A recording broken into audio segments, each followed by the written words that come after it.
આવો નિશાબેન, મજામાં? હા મજામાં. બેસો. બોલો, તમારી તબિયત કેવી? સારી. અને બાબાની? બાબાની સારી. સારી. બાબાને સ્તનપાન કરાવો છો?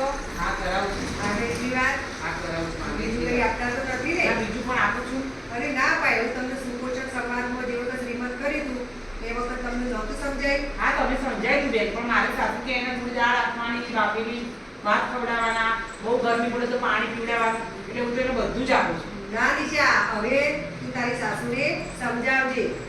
બાળકને 6 મહિના સુધી ફક્ત અને ફક્ત સ્તનપાન, ગ્રાઇપ વોટર, બકરીનું દૂધ, પછી અન્ય કોઈ પાવડર આવું એ બિલકુલ આપવાના નહીં. જો તમે આપશો તો તમારા બાળકનું અંદર ચેપ લાગી જશે અને ઝાડા જેવી બીમારી થઈ જશે. હા એને ઝાડા થઈ જાય વારે વારે. હા, એટલે તમે ઉપરનું બધું આપો ને એટલે તમારી સાસુ કહે છે કહેજો તો બેનને ના પાડી હતું ફક્ત ને ફક્ત સ્તનપાન જ કરાવવાનું.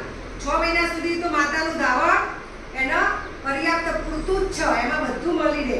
ઉપરનું કશું આપવાનું નહીં. જો તમે સ્તનપાન કરશો તો બાળકનું લાંબો સમય સુધી સ્વસ્થ રાખી શકશો. નહીં તો તમને વારંવાર ઘડી પડી બાળકને ઝાડા થઈ જશે, કોઈ અન્ય બીજી પણ બીમારી લાગી જશે.